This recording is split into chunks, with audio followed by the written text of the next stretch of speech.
Hello my friends, it's time to talk about Ukraine and Crimea in particular, because Crimea is the occupied territory of Ukraine, and recently there were some of the cruise missiles or ballistic missiles spotted not far away from Sudak. Well, there is the location of the Russian munition storage, and you may see that some kabooms were happening there. Judging on this image, the smoke is coming from two of the places. Well, locals are fascinated with what they just saw. Maybe some of the Russian hikers, because Russians are going to Crimea, and still there is kind of the good warm season in September. This place is called Sunny Valley, and definitely there is the small Russian base of the group the Dnieper. The munition storage here is used by this group, but also they have the air defense system, so idea from what I see that Ukraine could clear the way for the drones or missiles to operate in Crimean or Kerch Bridge. Because as you see again, it's not that far away from the Kerch Bridge, and if Ukraine strikes it someday in the future, well, Russia may use the air defense systems here to intercept Ukrainian drones or missiles. Now, I would say in general, Ukraine intensified the strikes on Crimean military infrastructure. Lots of the radars were hit, plus air defense systems recently, mainly using the long-range drones, and I already mentioned it in my video reviews, showing you the real evidence from the drone cameras. Here we go with one more strike on Crimea. You can see this is the communication center of the Russian space communication. Yes, it is called exactly like that, and something happened there, as you may see. Local kaboom of the facility. What was used to hit it? Well, judging on this video, it's hard to say. Again, it is the Russian military base of the occupied village of Vitino, Crimea. Locals report about two of the kabooms. On video we have a single one, but they say that it was the communication center which was hit, and also the Russian command headquarters of this military base. Also, I have the reports that it probably wasn't the standard drone, because the target was moving very fast, so it is either jet drone or missile. Cruise missile. As we know, Ukraine used Pekla missile not long time ago, also high-speed target. And here in this case, it could be the same variant. Actually, Russians here tried to use Panzer 1S air defense system to shut those drones down, but the operation of the system was not successful. And guys, about the military map, we have good news that there were no any updates already published for the third day. It means that Russian army is stuck, or maybe it just accumulates the forces for the major strike against the Ukrainian army in Pokrov's direction. And we had the evidence that probably it might happen like that. So Ukraine still continues the counteroffensive operation, and we have actually also good news from Mayak village. The fight for now is ongoing for this one, and Ukraine prevails. Novotoretsk is also in a gray zone, and Ukraine controls this entire area with the help of the FPV drones and artillery. However, every counteroffensive might bring more losses for Ukraine, and Ukraine should be careful with that. But yeah, at least 3 of the Russian battalions could be encircled in this place. It is pretty much possible. I give it like 50-50 if Ukraine would hurry up with this one, because Russia again might start significant advancement on the front lines even this month. Guys, today I spoke about Poland in 2 of the videos. Yeah, those news are not okay. It's one more escalation of the war, but it is uncomparable to what is happening in Ukraine. Just yesterday, Russia launched a gliding bomb attack on Ukrainian civilians in Yerove village, a small freaking village. There is no any military. Yeah, it's Donetsk Oblast, but those were civilians. There is no any military base out there. This tower here is just for the phone connection. It's not the military antenna. Guys, 20 people lost their lives, 20 in this small village, because they were in a queue to obtain their pensions. Yeah, this van is the mobile pension delivery for pensioners. It just goes from one village to another, giving money for elderly people. That's how Ukraine takes care about its people, yeah, elderly with pensions. Because it could be hard for those people to go somewhere, you know, from this small village to travel. So Ukraine cares about the people, but Russians, they just I don't have words. This enemy, guys, it has no mercy, it has no morale, just pure barbarians, and they deserve punishment, of course. And Putin especially, because he started everything of that, but now he's the guy who's, well, greeted by Donald Trump with the clubs out there in Alaska. So this meet and greet actually encourages Putin to act more against not just Ukraine, but against NATO in general. Today's attack on Poland is showing it vividly. By the way, in Vilnius, there is the situation, a gas train blown up. Several of the carriages or wagons caught fire for unknown reason. Strangely, but this gas was up to go to Poland. Is it a coincidence that it happened the same day with Russian attack on Poland? Could be, or could be not. And by the way, we have the reaction of Donald Trump on the events which happened last night in Poland. What's with Russia violating Poland's airspace with drones? Here we go. Well, guys, I know some of the English, but I think I require some of the translation. What he really meant here, I looked through X, Twitter, and they also, like users, they do not understand what Trump meant here. It seems like we need a doctor to understand Donald Trump and what he's saying about. Well, it is understandable that United States of America will not protect its allies in Europe. It's like 2 + 2 = 4. Yeah, despite recent visit of Snooze guy, so Polish president to the United States of America, he was well greeted there, but Donny will not protect Poland. Absolutely. Yeah, guys, I understand I speak too much about this Polish drone topic, but it's important. So here I want to point out a couple of the things that are known so far. So this is the Russian Gerbera drone. Russians say that it's not their drones, that NATO accused them for whatever reason, but clearly this drone is made in Russia because Russia launches the same drones towards Ukraine.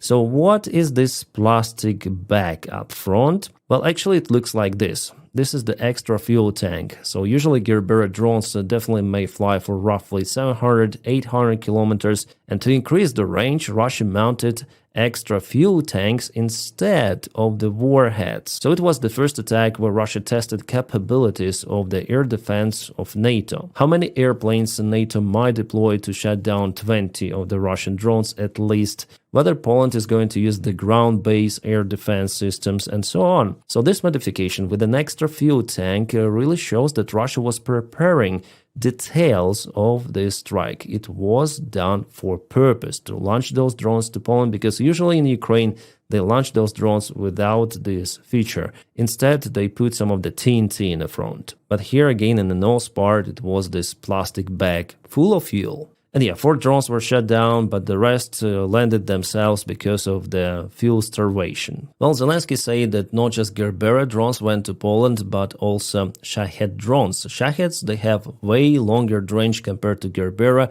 roughly 2,000-2,500 kilometers. They do not require those additional fuel tanks. Also, President Zelensky mentioned that Ukraine will be involved into teaching NATO allies of how to deal with those drones, how to shut down those effectively, because definitely the air defense of NATO, judging on what happened, it sucks, honestly, let's say it openly. Well, the high officials of NATO, like Mark Rutte, say that everything was so fantastic, the best success of all of the successes. Let's, by the way, listen to him. What we have seen last night was a very successful reaction by NATO and allies, including, of course, Poland itself, but also the Dutch and the Italians and the Germans, everybody involved. And I'm really impressed. So, of course, we always have to make sure that we are one step ahead. But I think last night showed that we are able to defend every inch of NATO territory, including, of course, its airspace. Thank you so much. So he said, saying thank you so much, and that's it. He hesitated to answer some of the questions from media because those questions could be kind of tricky to the real effectiveness of the air defense and defense of NATO in general. I totally disagree that it was a successful interception of those drones because 4 out of 20, at least, it's really poor result. And yeah, as I said to you, many of the drones were not even spotted, landed somewhere far away deep in Polish territory. And luckily, most of the drones were, after all, Gerberas, so where Russia put extra fuel tanks instead of warheads. So now we have more details about this case, but still it doesn't mean that it was not the attack of Russia in Poland. Clearly, it was an attack. But Polish side plus NATO, they continue to say about provocation. Okay, it will be just on their responsibility for the future escalation. The Dutch Royal Air Force used this missile to intercept the drone AIM-120C7. Well, it is really a great missile. I was hoping that Ukraine will get those, but unfortunately not. The range of it is 120 kilometers. But what's about the price of those missiles? In 2014, it was reported that Turkey obtained those missiles, 145 of the units, for $320 million, which makes the unit cost $2.2 million. So each missile cost $2.2 million. And do you know the price of the Russian Gerbera drone? Well, you may put Gerbera drone price and you may see $10,000. So you may calculate how many times less is the price of the drone compared to the missile which was used to hit it. And not all of the drones were shut down, yeah? So maybe that's why Ukraine was called for cooperation. I would say it was done quite late. This cooperation should have been started a long time ago. And just imagine how many of the Gerbera drones Russians could produce for this price. They may exhaust really the air defense capabilities of NATO or some separate country as Poland. So the most effective actually way to shut down those Gerbera drones is to use FPV because they're more efficient and less pricey. You simply would not have enough $2.2 million worth missiles to shut down all of the drones that Russia potentially could launch to the Polish airspace, and not just Polish. And I expect those attacks to intensify because of the weak reaction again from NATO, from Poland. It's very sad to see that reaction, guys. Well, nevertheless, Ukraine could help with that.